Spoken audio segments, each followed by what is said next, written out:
In this video, I'm going to show you how you can easily remove Gmail sync contacts from any Android phone. Today, I'm gonna use Samsung Galaxy S23.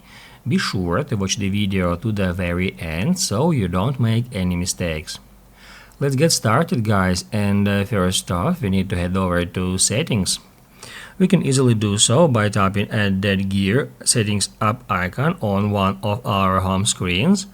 However, we can also swipe down and then tap at that gear here at the top right corner. Now at settings, we are looking for the option which is called Google, just like that. Once you find it, tap on it to open it up. And here we need to get into backup first. After that, just scroll down a bit until you find Google Accounts data. And that's where at the very top we can see contacts now and the last synced date and time.